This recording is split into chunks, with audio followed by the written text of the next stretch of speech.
বক্তব্য রাখবেন বাংলাদেশ আওয়ামী লীগের সংগ্রামী সভাপতি, গণতন্ত্রের মানসকন্যা, মাননীয় প্রধানমন্ত্রী বঙ্গবন্ধু কন্যা দেশরত্ন শেখ হাসিনা।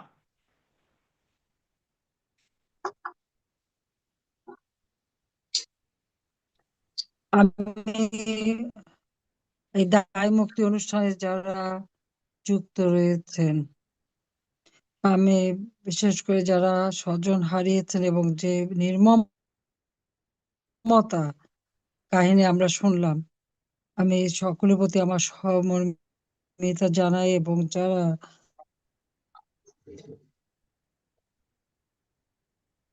নিহত হয়েছে তাদেরকে আত্মার মাগফিরাত কামনা করি।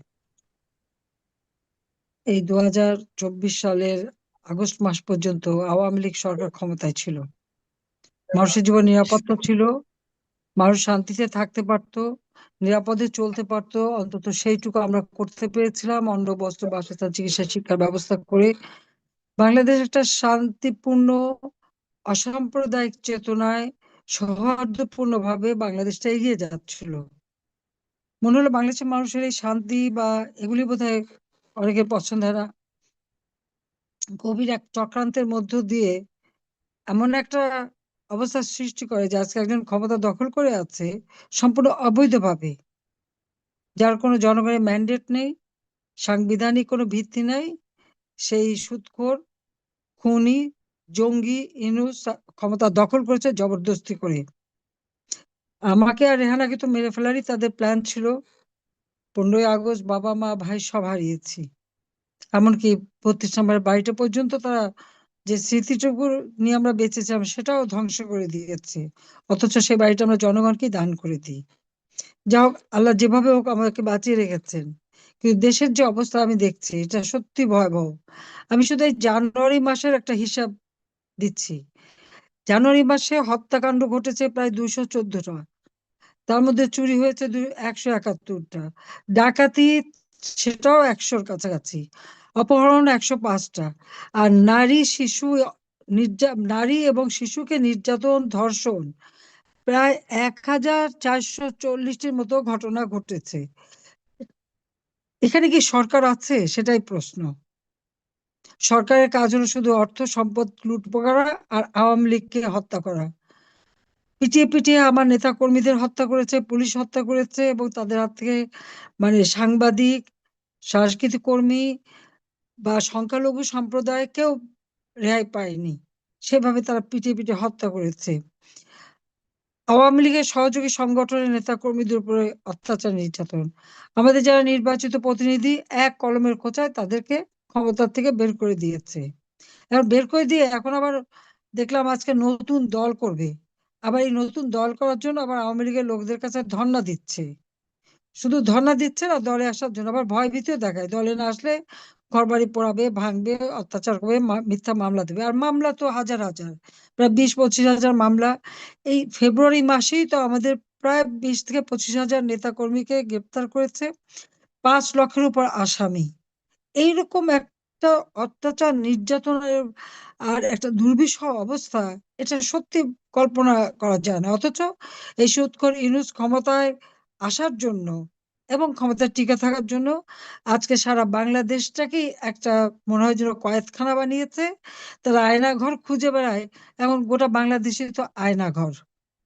যে অত্যাচার, নির্যাতন, কেউ ঘরে থাকতে পারে না, বাইরে থাকতে পারে না, মামলা করতে পারবে না। আর যত মামলা আমাদের বিরুদ্ধে, আওয়ামী লীগের বিরুদ্ধে। আওয়ামী লীগের অপরাধটা কি? জাতির পিতা বঙ্গবন্ধু শেখ মুজিবুর রহমানের নেতৃত্বে এই আওয়ামী লীগ তো বাংলাদেশের জনগণকে ঐক্যবদ্ধ করে দেশ স্বাধীন করেছে। 48 সাল থেকে সেই ছাত্রলীগ বঙ্গবন্ধু শেখ মুজিব গড়ে তুলেছিলেন, আমরা মাতৃভাষায় কথা বলার অধিকার পেয়েছি। আওয়ামী লীগ যখনই ক্ষমতা এসেছে, বাংলাদেশে আর্থসামাজিক উন্নতি হয়েছে। আজকে গ্রাম পর্যায়ে পর্যন্ত উন্নয়নের ছোঁয়া লেগেছিল, কিন্তু এখন একে একে সব ধ্বংস করে দিয়েছে। অর্থনীতি সম্পূর্ণ ধ্বংস, আইন শৃঙ্খলার চরম অবনতি, মানুষের নিরাপত্তা নাই। এই অবস্থার মধ্যে দিয়ে দেশ যাচ্ছে। তবে এইভাবে একটা দেশ চলতে পারে না। এর বিরুদ্ধে সকল জাতি, আমাদের দেশের যারা জনগণ, একসময় আমাদের বিরুদ্ধে যখন নানা ধরনের মিথ্যা অপবাদ ছড়ানো হয়েছিল এবং আমাকে স্বৈরাচার বলা হয়, খুনি বলা হয়। আজকে যদি খুনের হিসাব নেওয়া হয় আর স্বৈরাচারী আচরণ বলা হয়, ওই কেউ তো রাস্তা নামতে পারে না। আমার সময় তো দেখলাম ছাত্ররা 7ই জুলাই থেকে নিয়ে সমানে আন্দোলন করেছে, কই তাদের উপরে পানিও মারা হয়নি, গ্রেনেড, সাউন্ড গ্রেনেডও মারা হয়নি, পিটানো হয়নি। আজকে স্কুল শিক্ষক, মাদ্রাসার শিক্ষক, ছাত্র, শ্রমিক, কেউই তো বাদ যাচ্ছে না। যে নামে তাদের তাদের উপরে অত্যাচার, নির্যাতন এবং তাদেরকে হত্যা করা এবং যারা আহত, যখন আহত হয় বা নিহত হয়, আমি তো জুডিশিয়াল এনকোয়ারি কমিটি করে দিয়েছিলাম, কিন্তু সেই কমিটিকে কাজ করতে দেয়নি। যারা আহত হয়ে হাসপাতালে ছিল, আমাদের তখনকার আমাদের যে স্বাস্থ্যমন্ত্রী সামন্ত লাল সেন এবং আমাদের প্রতিমন্ত্রী রোকেয়া প্রত্যেকটা হাসপাতালে গেছে, দলমত নির্বিশেষে যারাই তখন আহত প্রত্যেকের আমরা চিকিৎসা করিয়েছি বিনা পয়সায়, সকলকে নগদ টাকা দিয়ে সাহায্য করেছি। যারা মারা গিয়েছিল তাদেরকে গণভবনে তার পরিবারকে নিয়ে এসে তাদেরকে সাহায্য করেছি। অথচ এরপরে আমি চলে আসার পরে তো আর কারো চিকিৎসাও হয়নি, সাহায্য তো দূরের কথা। এখন তাও যখন আন্দোলন করে তাদেরকেও বাসে করে নিয়ে অজ্ঞাত স্থানে নিয়ে যায়। আর আওয়ামী লীগের যে এত নেতাকর্মী, সহযোগী সংগঠনের নেতাকর্মী গ্রেপ্তার করলো, তারা কোথায়? তাদেরও তো অনেকের খোঁজ পাওয়া যাচ্ছে না। তাদেরকে কোন গুম খুন করে ফেলা হলো কিনা সেটাই সন্দেহ। যাই হোক, আমি আজকে আপনাদের কথা শুনতে এসেছি। আমি তো সবসময় বক্তৃতা দিই, আমি আর বক্তৃতা দিয়ে সময় নষ্ট করতে চাই না। আমি আপনাদের মানে আমিও একজন আপনাদের মতনই আপনজন হারা, বাবা মা ভাই সব হারিয়েছি, শুধু আমরা দুটি বোন। তো আপনাদের কথাই আমি শুনতে চাই, এই অত্যাচার নির্যাতনের কাহিনী শুনতে চাই, আপনারা বলেন। আর এটুকু বলতে পারি, ইনশাআল্লাহ বেঁচে যখন আছি, এই বাংলাদেশে আবার আমরা মানুষের অধিকার প্রতিষ্ঠা করব এবং যারা আজকে এই অত্যাচার নির্যাতন করছে তাদের বিচার বাংলার মাটিতে হবেই হবে। যুদ্ধ অপরাধীদের বিচার করেছি, জাতির পিতার হত্যাকারীদের বিচার করেছি, এবং যখন যেখানে জঙ্গি সন্ত্রাসী যা ঘটেছে সঙ্গে সঙ্গে আমরা আমরা বিচার করেছি। বিডিআর সেনা অফিসারদের নিহত করেছে, তাদের হত্যা করেছিল নিহত যারা, আমরা সেই যারা হত্যাকারী তাদেরও আমরা বিচার করেছি। কিন্তু আজকে সব খুনি, জঙ্গি, সন্ত্রাসী, তারা তাদেরকে কারাগার থেকে মুক্তি দেওয়া হয়েছে আর কারাগার ভরে ফেলেছে আওয়ামী লীগের নেতা কর্মীদের বিরুদ্ধে। আজকে জঙ্গিদের নিয়ে, সন্ত্রাসীদের নিয়ে ওই সুদখোর ইউনূস গরিবের রক্ত চুষে যে মানে অর্থ সম্পদের মালিক হয়েছে, সে আজকে তার রাষ্ট্র পরিচালনা করছে, তারও দিন শেষ হয়ে আসছে।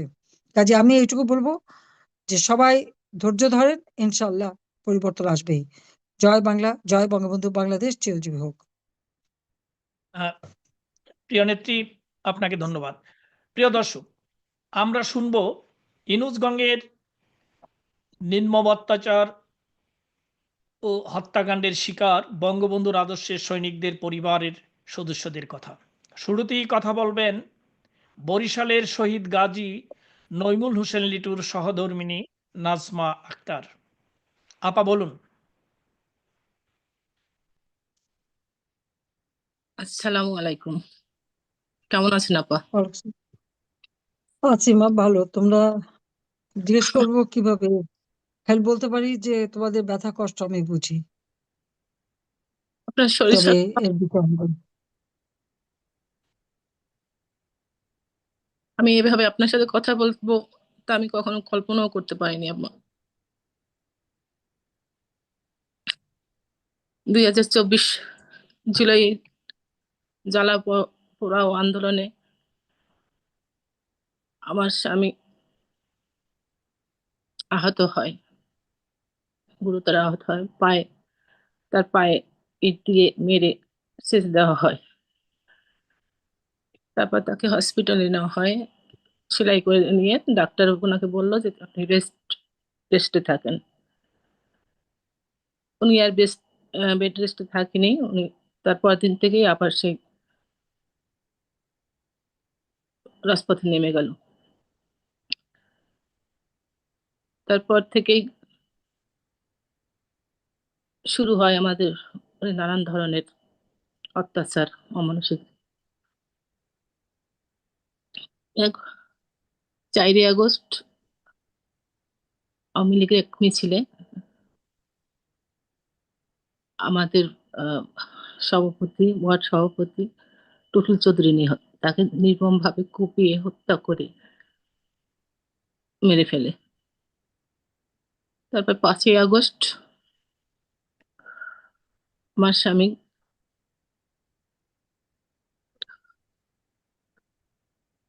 বরিশাল আবুল হাসানাত আবদুল্লাহর বাসায় সাবেক মেয়র সেনিয়াবাদ সাদেক আবদুল্লাহ ডাকে সবাই, সেখানে একটা মিটিং করে। সেখানে ওরা আলোচনা যখন করে, ওখানে প্রায় 200 মানুষ ছিল এখানে। এদিকে 12টার দিকে আমার স্বামী গাজী নজরুল ইসলাম নিটুর কাউন্সিলর অফিস ভেঙে লুটপাট করে আগুন ধরিয়ে দেয়। তারপরে আমি আমার স্বামীকে ফোন দিই যে এই ঘটনা, এখন আমাদেরও হুমকি দিয়েছে বাড়িঘর ভেঙে ফেলবে। তখন আমার হাজবেন্ড বলল যে আমি হাসনাত ভাইয়ের বাসায় আছি, সমস্যা নাই, তোমরা আমার ভাসুর দেবতাকে নিয়ে তোমার নিরাপদে চলে যাও, আমি সেনাবাহিনীর বাসনটা শুনেই চলে আসবো।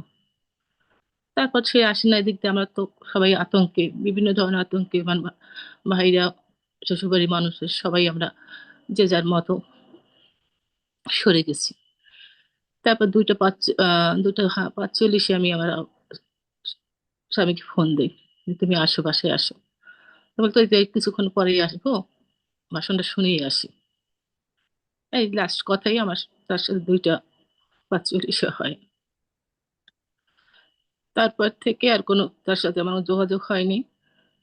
3:30টায় শুনি যে আবুল হাসনাত আবদুল্লাহর বাসায় ভাঙচুর, লুটপাট এবং আগুন ধরিয়ে দেয়। ওদিকে আগুন ধরে ওই এলাকায় আমরা কেউ ঢুকতে পারি না, কোথাও কিছু। সারা বরিশালের মানুষ আতঙ্কে, আমরা সারা বরিশাল শহর ধোঁয়ায় আগুনে একাকার হয়ে গেছে। আমার স্বামী ওইখানেই ছিল। ওইখান থেকে প্রায় 150 মানুষ, ওরা যে যার মতো পালিয়ে গেছে, যে যার মতো জানালা ভেঙে এসি এসি খুলে।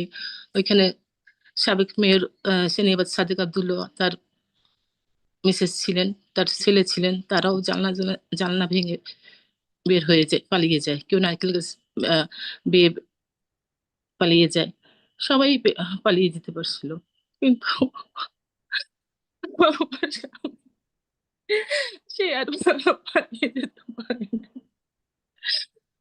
আমরা সবার সাথে যোগাযোগ করার জন্য চেষ্টা করতেছি, কোনো কারোর সাথে যোগাযোগ করতে পারতেছি না।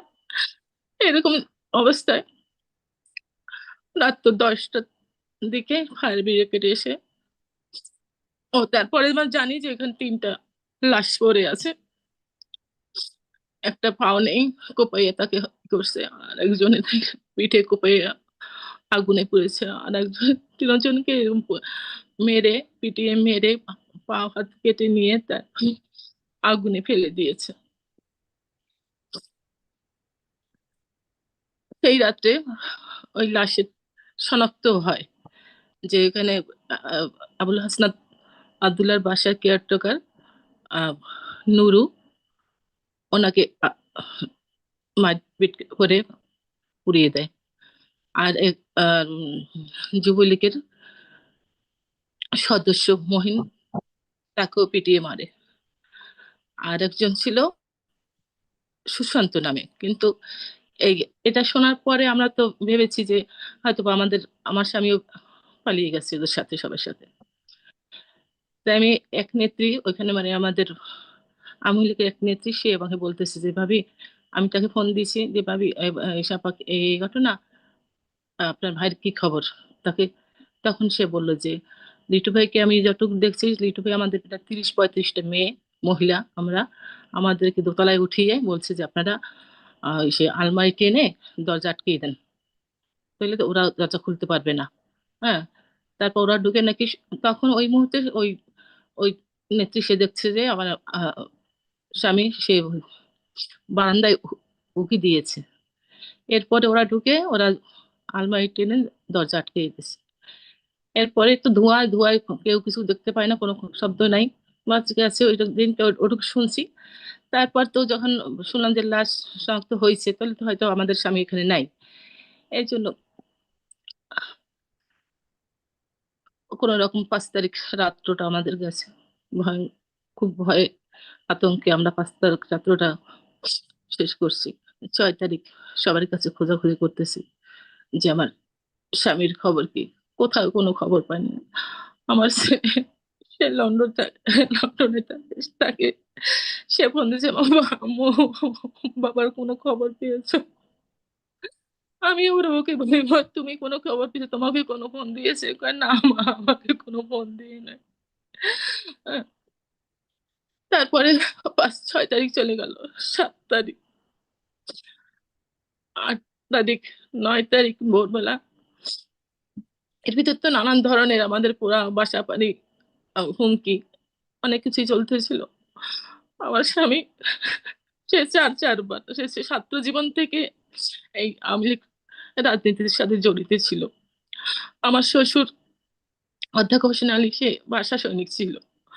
আমার স্বামী কোনো সন্ত্রাসী ছিল না, কোনো চাঁদাবাজি করেনি, কোনো কিছু করে। সে একটা নিরীহ মানুষ ছিল। চারবার সে বিনা সিলেকশনে সে কাউন্সিলর হয়েছে, প্যানেল মেয়র হয়েছে। জনগণের সেবায় সবসময় সে নিয়োজিত ছিল। তার মতো মানুষ 9 তারিখ ভোরবেলা আমাকে একজন ফোন দিয়ে বলে যে, ম্যাডাম আপনি একটু মর্গে আসেন। আমি বলি, কেন মর্গে, কিসের জন্য যাবো মর্গে? বলে, মর্গে একটা লাশ আছে, একটু আসেন। তখন আমি তাকে জিজ্ঞেস করি, তার পায়ে কি ব্যান্ডেজ আছে? সে আমাকে বলে, সম্ভবত। আমি হাতে ব্রেসলেট আছে, আংটি আছে।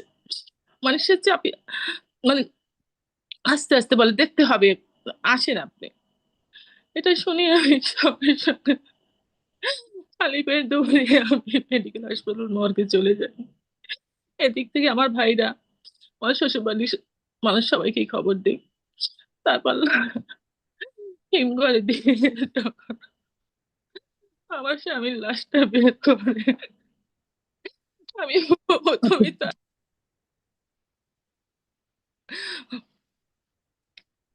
আমি প্রথমে তার পায়ের দিকে তাকাই, দেখি তার পায়ে ব্যান্ডেজ আছে, হাতে ব্রেসলেট, আংটিটাও আছে।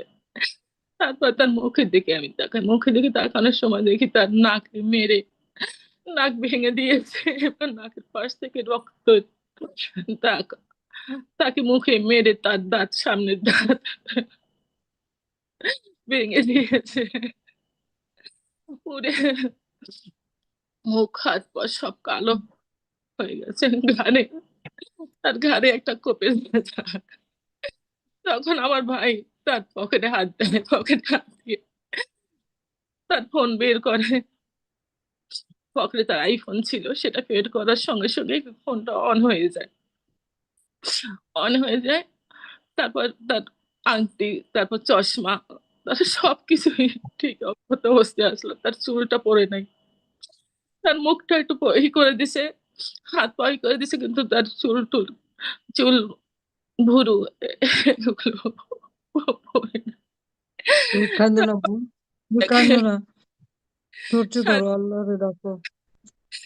এর বিচার হবে, আগুন এর লেগেছে, বিচার হবে, এর বিচার হবে, আমি বলছি বিচার হবে। 3:30 আগুন লেগেছে। 4:16 এরোপ্লেন মোডে আমার স্বা- স্বামীর ফোন দেওয়া। এরপরে ওর ওই বিভৎস মুখ দেখে আমি ওইখানে সেন্সলেস হয়ে পড়ে যাই। ওরা দৌড়ায় আমাকে হসপিটালে নিয়ে যায়। ইস, এরকম এরকম বিভৎস, আমার স্বামী একজন সৎ লোক ছিল। সে ছাত্রবেলা থেকেই সেই আন্দোলন, আওয়ামী লীগ ছাত্র। আমার স্বামী কখনো কোনো ঘুষ দুর্নীতি কিছুই করেনি। সে সবসময় জনগণের সেবায় নিয়োজিত ছিল। সে ধার দেনা, আমার একটি মাত্র ছেলে এখন লন্ডনে আছে, তাকে ধার দেনা করে আহ, সাবেক সেনানি এবার সাদেক আব্দুল্লাহ সে কিছু টাকা দিয়েছে এবং সবাই টাকা টাকা দিয়ে সে আমার ছেলেটাকে লন্ডনে পাঠিয়েছিল। এবং আমার সে এত ধার দেনা হয়ে গেছিল। আমার ওয়ার্ডটা অনেক বড় ছিল, আমাদের ওয়ার্ডে অনেক গরিব মানুষ ছিল। তো প্রতি বছর দেখা যেত সিটি কর্পোরেশন থেকে যে সাই দিত তাতে হতো না, সে ধার দেনা করে আরো সবাইকে শাড়ি লুঙ্গি এগুলা দিত, যাই হোক সব সাহায্য করতো। তো এক সময় ধার দেনা অনেক হয়ে গেছে, তখন সে তার আমার বসত বাড়ির কিছু অংশ বিক্রি করে সেই ধার দেনা পরিশোধ করে আমার ছেলেকে ঠিক আছে। লন্ডনে। নাজমা আক্তার আপা, আপনি আমাদের সাথেই থাকুন। আপনার এই নির্মম ধৈর্য ধরে, হ্যাঁ, ওগুলি আমরা পরে নির্যাতন, জি আমরা, ধৈর্য ধরো, ধৈর্য আপনি ধরো। আমাদের সাথেই থাকুন। কি নির্মমতা! নজরুল, একটু তাড়াতাড়ি করো, জি। সবাই বসে আছে অনেকক্ষণ। এখন বলবেন ফেনী সদরের দলিয়া ইউনিয়ন আওয়ামী যুবলীগের দপ্তর সম্পাদক শহীদ মুশফিকুর রহমান মিশুর সহধর্মিণী সুমি আক্তার, আপনি বলুন। আসসালামু আলাইকুম আপা। হ্যাঁ, ওয়ালাইকুম আসসালাম। আপা ভালো আছেন আপনি? আমি আছি, তোমরা তোমরা যে আপা আসবে বেশি, এটাই তো বড় কথা। আপা আমি এখন ভালো আছি। আমার মুশফিকের কথা তো শুনছেন। ওই হ্যাঁ, দিন শুনলাম। 5 তারিখে হচ্ছে আমি আর মুশফিক আমরা দুজনই পালায়া ছিলাম। 6 তারিখ সকালবেলা হচ্ছে আপা আমরা স্কিপ করার চেষ্টা করছি ওখান থেকে। তো যখন আমরা গাড়িতে উঠে বসছি আপা, তখন হচ্ছে জাস্ট গাড়িটা হয়তো 2 মিনিট কি 3 মিনিট চলছে, তারপর হচ্ছে গাড়িটাকে ওরা ধরে ফেলে। র্যান্ডমলি ওরা প্রত্যেকটা গাড়ি চেক করছিল যে কোন গাড়িতে কে আছে। তারপর যখন গাড়িটা ধরে ফেলার পর যখন গাড়ির দরজা খোলে তখন তো আমাদেরকে চিনে ফেলছে। তো চিনার পর আপা আমি প্রত্যেকটা পার্সনকে ইন্ডিভিজুয়ালি চিনি আপু। তো আমাদেরকে গাড়ি থেকে নামাইলো, নামানোর পর হচ্ছে মুশফিককে গাড়ি থেকে নামাইলো, তারপর হচ্ছে আমাকে গাড়ির ভিতরে আবার উঠানোর চেষ্টা করলো। তো আমি হচ্ছে তখন মুশফিক খুব চিল্লাচ্ছে যে নেমে যাও। তো আমি ওই টাইমে লাফ দিয়ে নেমে গেলাম, লাফ দিয়ে ওর উপরে যেয়ে পড়লাম। তখন আপা এলোপাথালি ওরা পিটানো শুরু করলো, কোপানো শুরু করলো। মানে আমিও যতক্ষণ ছিলাম উপরে ততক্ষণ মুশফিককে মারতে পারছিল না, আমার উপরে যতটুকু পারছে মারছে। আপা আমার বিয়ে হয়েছে 9 বছর, আমি কনসেপ্ট করতে পারিনি এত বছর। লাস্ট ইয়ার আমি যখন কনসেপ্ট করি তখন আমি 3 মাস প্রেগনেন্ট ছিলাম। আপা সেই দিন যখন ওকে নামাইছে, নামানোর পর থেকে যখন মুশফিক চিল্লাচ্ছিল যে আমার বউকে মারো না, আমার বউ কিছু করে নাই, ওকে যে আমি যখন অজ্ঞান হয়ে গেছি তখন হচ্ছে আবার ওকে মারা শুরু করলো। আবার কিছুক্ষণ পর আমার যখন জ্ঞান আসলো তখন দেখতেছি যে ওকে মারতেছে, আবার যে ওর উপরে পড়লাম, তখন আবার এলোপাথালি কোপানো শুরু করলো। মানে কি বিভৎস!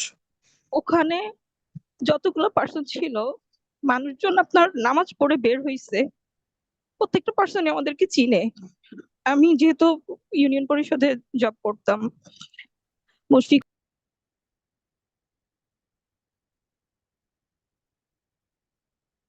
লাইটে চলে গেছে নজরুল।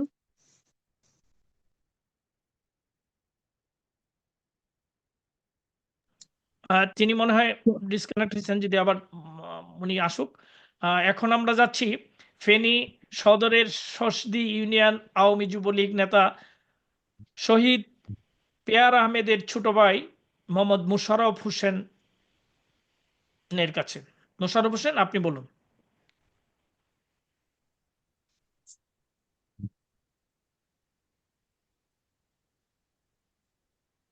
মোশাররফ হোসেন, এতদিনে পাঁচজন হতে পারতো। ওদিকে ওদের ফেনীতে লাইনটা যাচ্ছে না। মোশাররফ হোসেন, অন্য- আমি তো অন্য মোশাররফ আর হোসেনকে দেখছি। মোশাররফ হোসেন নিজেকে আনমিউট করুন প্লিজ। মোশাররফ হোসেন, আপনি নিজেকে আনমিউট করুন। হ্যাঁ, বলুন বলুন হ্যালো প্লিজ। হ্যালো, আসসালামু আলাইকুম আপা। হ্যাঁ, বলো। হ্যাঁ, তুই তো অনেকক্ষণ জি, ছিল, ভালো বলো। আছেন? হুম, জি, ভালো হুম, আছেন? আমি জি, আছি। আমি পেয়ারের ছোট ভাই মোশাররফ। আমাদের ফেনীতে যখন মানে গ্যাঞ্জাম 5 তারিখ, তখন আমাদের বিকেল বেলা বাড়িতে হামলা হয়। তখন 4টা বাজে বিকেল। আমার বাড়ি, আমার ঘর, আমার ভাইয়ের ব্যবসা প্রতিষ্ঠান এগুলা লুটপাট করে, ভাঙচুর করে। পরে আমরা তো যার যেমন বাড়ি থেকে পালাই যাই। আমার ভাই একটা বাড়িতে যাই আশ্রয় পাশে। তো রাতভর ওখানে তারা পাহারা দিছে, ভাই কোনো দিকে বাড়িতে পারে নাই।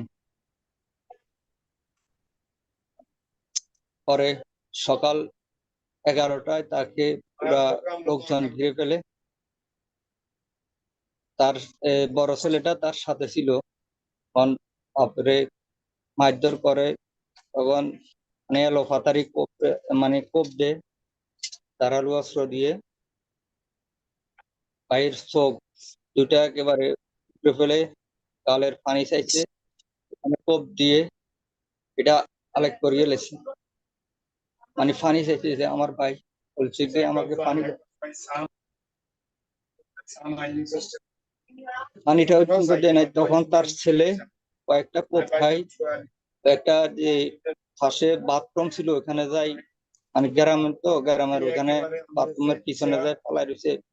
ছেলেটা দেখতেছে তার বাবাকে কিভাবে অত্যাচার। মানে যেটা বলার বাইরে, আমি আজ পর্যন্ত একটাবার আমার ভাইয়ের ছবিটা দেখছি। আরেকটা বিষয় হলো, আমার ভাই 2001 সাল পরবর্তীতে উনি সৌদি আরব চলে যায় দীর্ঘ 21 বছর। ও এখানে বিষয় প্রতিকূলতার কারণে দেশে আসতে পারে না। 2021 সালে তিনি বাড়িতে এসেছে। আমাদের ভাইয়ের মধ্যে 4 ভাই, তার সাথে আমার দেখা হয় 21 বছর পর। তার একটা ছেলে মানে গর্ভে থাকা অবস্থায় যে চলে যায়, তার বাবার সাথে দেখা হয় 21 বছর পরে। তার ছেলেটাও বাবাকে দেখছি 3 বছর। আমরা তো আমার ভাইকে মাটি দিতে পারি না, দেখতেও পারি নাই। তারা সবাই আমাদেরকে মানে এলোপাতাড়ি খুঁজতেছে। যখন অনেক জনকে আমি ফোন করি যে আমার ভাইটাকে ওখান থেকে নিয়ে আসার জন্য, তখন নিয়ে আসতে দিবে না। তখন এই রাত্রে 10টার পরে কয়েকটা লোক যায়, ওখানে একটা ভ্যান গাড়িতে করে মসজিদের সামনে নিয়ে এসেছে।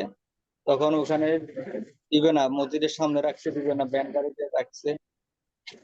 আমি এইগুলা ফোনে শুনতেছি, বলতেছি, মানুষের সাথে যোগাযোগ করতে, একটা বিলের মধ্যে পড়ে রয়েছে। পরে ওখানে মানে জানাজা হবে না, মসজিদের মুয়াজ্জিন ইমাম সাহেব সবাইকে বলছিলেন যে জানাজা করতে দিব না, কেমনে পালাই রাখ। সবাই অস্ত্র নিয়ে, ধারালো অস্ত্র নিয়ে দাঁড়ায় রয়েছে। কয়েকশো লোক মানে চতুর্দিক দিয়ে পরে আসছে রাত্রে। আসি মানে দিব না, এটা জানাজা করতে দিব না, বিভিন্ন এলাকার লোকজন আসি। যাক, পরে এই বিষয় গেল। আমার আমার ভাইকে মানুষের কোথাও জাত না, জি আপা। পরবর্তীতে এরা মানুষের আমার জাত না। আমার ভাইয়ের একটা মেয়ে, ধৈর্য ধরো। 1 বছরের হবে একটা মেয়ে। তখন আমি ফেনীর ওসি, এসপি সবাইকে আমি ফোন করলাম যে আমার ভাইটার এর জন্য। সবাই বলে আমাদের দ্বারা সম্ভব না। আমি বলে ওসিরে ফোন দিছি, এসপি সাহেবকে ফোন দেন, এসপি সাহেব বলে ডিসি সাহেবকে ফোন দেন। আমি সবার দ্বারে দ্বারে ফোন দিছি, প্রতিনিয়ত ফোন দিতেছি, আমি হোয়াটসঅ্যাপে ভয়েস দিচ্ছি, কেউ আসতেছে না। পরে কিছুদিন পরে মামলার জন্য আমি কোর্টে আমার ভাবিকে, আমরা তো পালাই রয়েছি, আমার ভাই, ভাইয়ের ছেলে সবাই তার যেমন ওই অবস্থানে আসিলাম। পরে কিছুদিন পরে আমি যোগাযোগ করলাম একটা আইনজীবীর সাথে, আমাদের এমপি সাহেবের সাথে যোগাযোগ করার পরে বলে দেখি একটা মামলা করতে পারো কিনা দেখো। পরে কোর্টে যখন মামলা করতে চায়, ওখানে আমাদের আইনজীবী জেলা আওয়ামী লীগের বন পরিবেশ বিষয় সম্পাদক ছিল, ওনাকে মারধর করে আমার ভাই এবং কি আমার ছোট বোন, ভাইয়ের বউ এবং কি ছোট বোন, এরা বাইরে চলে আসে পালাই। পরে থানায় যখন যায়, আমার ভাবি মামলা নেয় নাই তো, মামলা কারোর মামলা নেয় নাই, পরবর্তীতে আমি থানায় নাই যোগাযোগ করছি যে পরবর্তীতে থানায় যখন আফা গেছে, মামলা নিতেছে না, ওরা থানায় বসে রয়েছে লোকজন, বিএনপি সমর্থিত জামাত এরা হত্যা বসে করছে তো রয়েছে। ফেনী। জি জি, ফেনী 2 আমি। জি, হ্যালো। যে হ্যাঁ, আপনি পরবর্তীতে বলুন বলুন বলুন। যে আমি নিজে পার্টি যখন কথা থানা বলছে। থেকে বিচার করবো। হ্যাঁ, থানার থেকে ঠিক আছে, যখন তৈরি করো, আমার করো। মোশাররফ ভাই আপনি আমাদের সাথেই থাকুন। এখন জি। এবার বলবেন, এবার আমরা যাব কেটে যাচ্ছে, শহীদ পেয়ার আহমেদ শেষ করো, শেষ। ও শহীদ ফেরদৌস আরা আক্তারের ছেলে, ওনাদের যার কথা মোশাররফ ভাই বললেন, তার শহীদ দুইজনের ছেলে, বাপ মা হারানো, ওই পেয়ার আহমেদ দিনার। আরে দিনার প্লিজ বলো। আসসালামু আলাইকুম। ওয়ালাইকুম আসসালাম। কি অবস্থা আপা, ভালো আছেন? আমি আছি তোমার মতনই, এরকম বাপ মা ভাই সব হারানো, তোমার কষ্টটা আমি বুঝি। কি আপা, দীর্ঘ 21 বছর পর আমি আম্মুর গর্ভে ছিলাম, ওই সময় আব্বু চলে যায়। দীর্ঘ 21 বছর পর আব্বুকে দেখলাম। এই 3 বছরের মাথায় 5 আগস্ট ইস, আব্বুর দোকানপাট, ব্যবসা বাণিজ্য সবকিছু লুটপাট করে এবং কি আমাদের ঘর বাড়ি ভাঙচুর করে। তখন আব্বুর সাথে আমার আমার ভাই ছিল, তারা এক ঘরে আশ্রয় নেয়।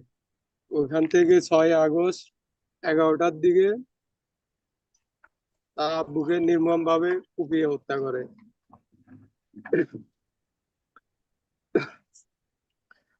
এর 10-15 দিনের মাথায় আমার আম্মু সবাই দাঁড়ে দাঁড়ে মামলা করার জন্য করছে, কিন্তু কেউ মামলা নেয় নাই। হঠাৎ একদিন থানায় গেছে মামলা করার জন্য। ওইখানে যারা আব্বুকে মারছে তারা আম্মুকে আর আমার ছোট বোনকে ছিনিয়ে নেয়, মামলার জরুরি কাগজপত্র গুলো নিয়ে যায়। এগুলা আম্মুকে আরো কিলঘুষি দেয়। তখন ইস, জায়গা এখানে স্টক করে ওখানে মারা যায়। ইস। এগুলো আর কি। আজকে 6 মাস আমরা হ্যাঁ, বাড়িঘর ছাড়া। আমার চিন্তা করো না, বোনটা ইনশাআল্লাহ একবার আসবো, আর সব বিচার হবে ইনশাআল্লাহ, সব বিচার করব। আল্লাহ এক যখন বাঁচা বছর রাখছে বিচার করব। ধৈর্য ধরে থাকো, আমি কোথায় আছি, আছে তোমাদের জন্য আমি আছি। কিছু দেখতে পাই না। আজকে 6-7 মাস ঘর ছাড়া। আব্বুকে আম্মুকে জানাজাও দিতে পারি না।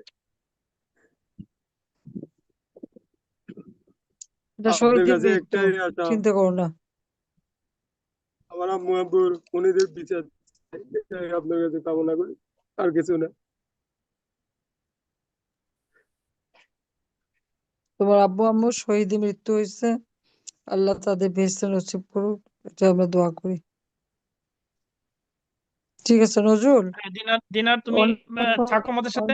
আর ওই যে অনেকক্ষণ তো আমার অনেক রাত হয়ে আর গেছে, ওদেরকে বা আর অনেক রাত একজন হয়ে গেছে, ওদেরকে আর দুজন আছে, একজন আটকায় আছে রেখো না। আপা, এই যে সুমি আক্তার, এখন ওই যে উনি বেরিয়ে গেছিলেন, ওনার কথার শেষ হয়নি, খুব করুণ কাহিনী। সুমি আক্তার, আপনি খুব সংক্ষিপ্ত ভাবে বলুন, খুব সংক্ষেপে বলবেন, 1 মিনিটে প্লিজ। আপনার পরে আরেকজন আছেন। সুমি আক্তার, জি জি জি ভাইয়া, শুনতে পাচ্ছি। সংক্ষিপ্ত হ্যাঁ হ্যাঁ, জি। আপা সরি, আমি আসলে ডিসকানেক্ট হয়ে গেছিলাম। তো এই আর কি একটু তখন হচ্ছে মুশফিক আমাকে হচ্ছে ঠিক আছে, আপা, আপনি শুনতে পাচ্ছেন? সব আমি জানি। হ্যাঁ, আপা, তারপর হচ্ছে ওরা মুশফিককে তো ভিতরের দিকে নিয়ে যায়, আমাকে ওখানে রাস্তার উপর ফেলে রেখে যায়। ভেবেছিল যে আমি মারা গেছি। তারপর হচ্ছে ভিতরে নিয়ে যাওয়ার পর ওখানে ও তো নির্মম ভাবে ওকে পিঠে আর গাছের সাথে বেঁধে মারে। তারপর হচ্ছে পানিতে ফালায় রেখে যায়। তারপর হচ্ছে আপা ওরা আমার শ্বশুরকে ফোন দিয়ে বলছে যে আপনাদের লাশ পড়ে আছে, নিয়ে যান। তারপর হচ্ছে আমাকে ওখান থেকে উদ্ধার করা হচ্ছে, আমার কাজিনরা উদ্ধার করে আমাকে হাসপাতালে নিয়ে যায়। ওখান থেকে ডাক্তাররা বলে দিচ্ছে যে উনি বাঁচবে না, ওনাকে ঢাকায় নিয়ে যান। তারপর হচ্ছে আমাকে দ্রুত ঢাকায় নিয়ে আসে।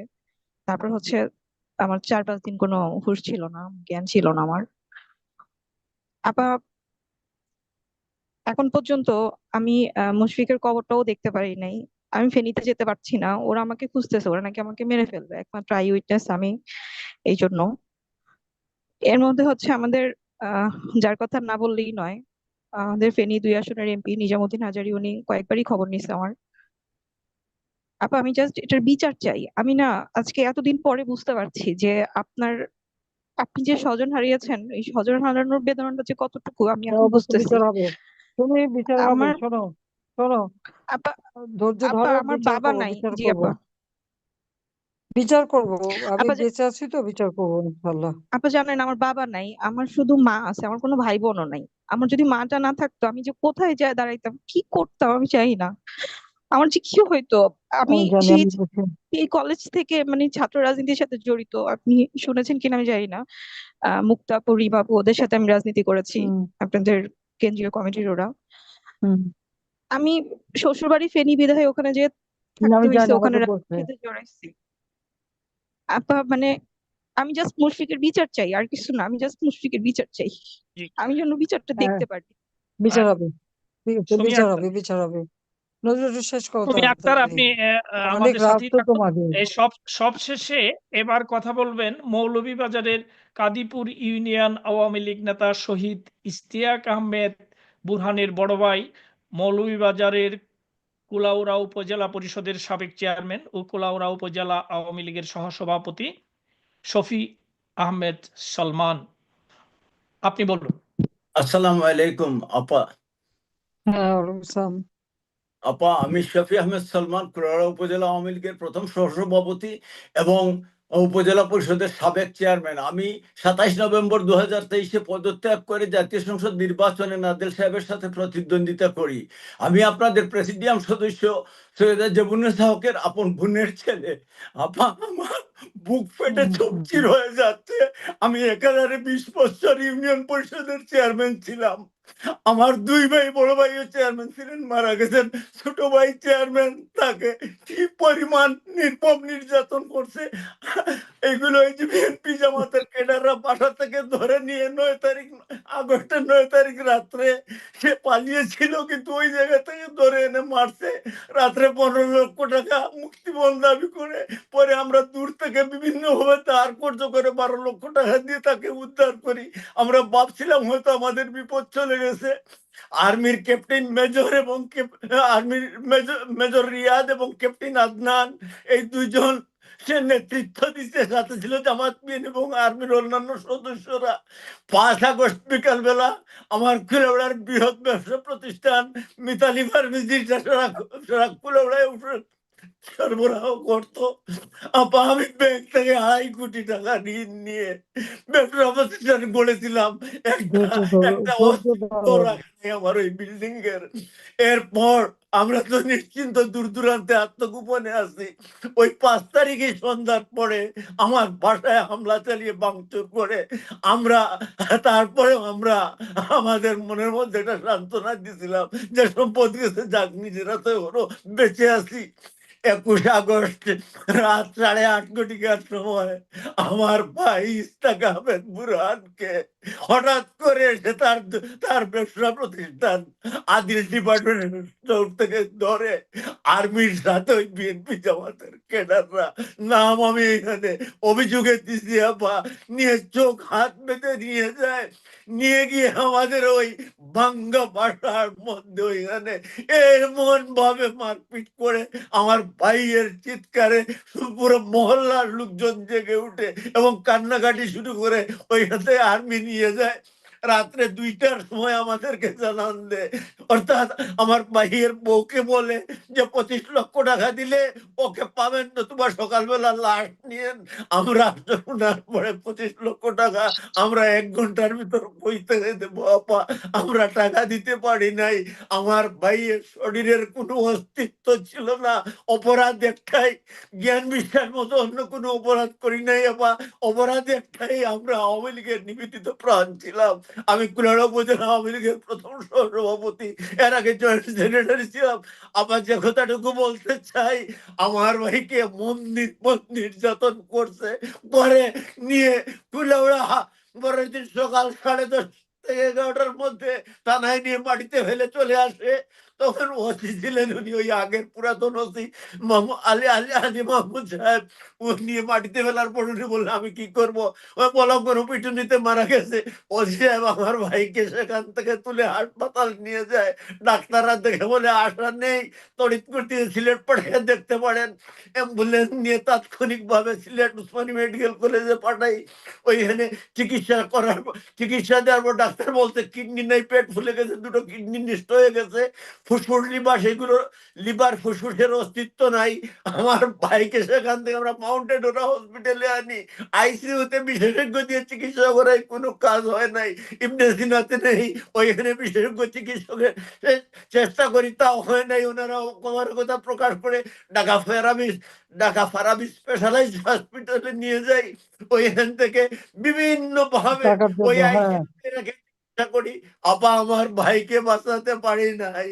আমার ভাই একদিন মাত্র কথা বলতে ধৈর্য পারে। ধরো, আপা, আপা আমার ভাই, ধৈর্য। আমাদের অপরাধ একটাই আপা, আমরা আওয়ামী লীগ করি। আমরা ব্যবসা করে আমাদের আওয়ামী লীগ আবার ফিরে আসবে। আমার শুধু এটুকু বলতে চাই, সব বিচার করবে, আমরা সব বিচার বিচার চাই করবো। ধৈর্য আপা। ধরো, আপা ধৈর্য ধরো, আমরা সব বিচার করবো। হ্যাঁ, আল্লাহর কাছে প্রার্থনা করি, আল্লাহ আপনাকে শোনো, এত শারীরিক অত্যাচার সহ্য সুস্থতা হবে দেন, না, আল্লাহ সহ্য আপনাকে করবে না। দীর্ঘায়ু দেখ ধৈর্য আপা, ধরো আমরা তুমি। বিচার চাই আমি আপা। আছি তোমাদের জন্য, আছি আমি। সফি, আমি আপা, তোমাদের জন্য আছি, আমি বেঁচে আছি, আমি আপা, বেঁচে আছি। আল্লাহ আমাদের বাঁচায় রাখছে, শরীরে বিচার আমরা করবো। কেউই বাড়িতে নেই, আমরা সবাই পলাতক, আমরা না, আত্মগোপনে না পরিবারের পলাতক থাকবো না, আমরা এখন বেঁচে আছি, আমরা আসবো। আর পলাতক থাকবো না। ঠিক আছে, ধৈর্য ধরো, দিন অনেক আসবে। কথা বলার ছিল ধৈর্য আপা, ধরো। এইভাবে বলা যাবে না। আল্লাহ না, যদি না, আপনাকে দেশে আনে, ভালো থাকবো। একবার শরীরে আমার ওইগুলো সমস্ত স্থির চিত্রগুলো আছে, আমরা আপনাকে নজরুল ধরো। জি, আপা, প্রিয় নেত্রী আপনাকে ধন্যবাদ। আর শফিয়া আহমেদ সলমান আপনাকেও ধন্যবাদ। আমরা এমন 5 জনের কথা শুনলাম হ্যাঁ, ঠিক আছে। যারা পারিবারিকভাবে ক্ষতিগ্রস্ত, এ ক্ষতি অপূরণীয়। ডেভিল ইউনুসের মেটিকুলাসলি ডিজাইনড হত্যাকাণ্ডের শিকার তাদের প্রিয়জন।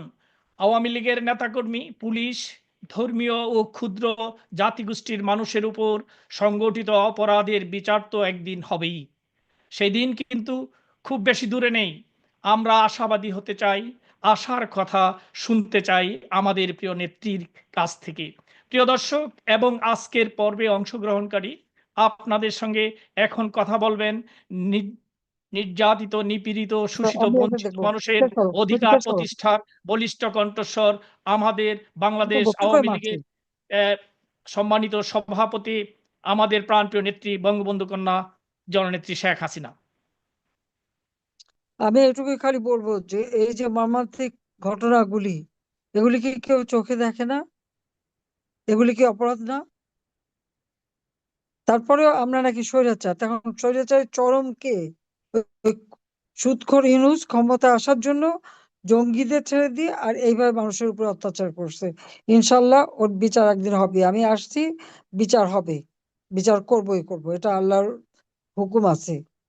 কাজে এদের এদের ছাড় দেওয়া হবে না, এটুকু খালি বলতে পারি।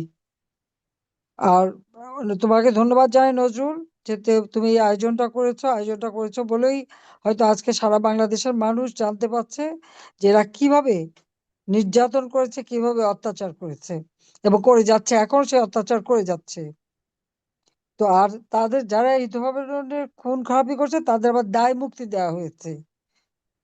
কত বড় অপরাধ তারা করেছে, যেখানে বিচার হবে সেখানে সেটা না দিয়ে দায় মুক্তি দেয়। দেখে দায় মুক্তি কে দেবে? দায় মুক্তি যে অবৈধভাবে ক্ষমতা দখলকারী, তার কোনো দায় মুক্তি দেওয়ার কোনো অধিকার নাই। কাজে সবার বিচার ইনশাআল্লাহ বাংলার মাটিতে হবে, এটুকু আমি বলতে পারি। সবাই ভালো থাকো। খোদা হাফেজ। জয় বাংলা, জয় বঙ্গবন্ধু।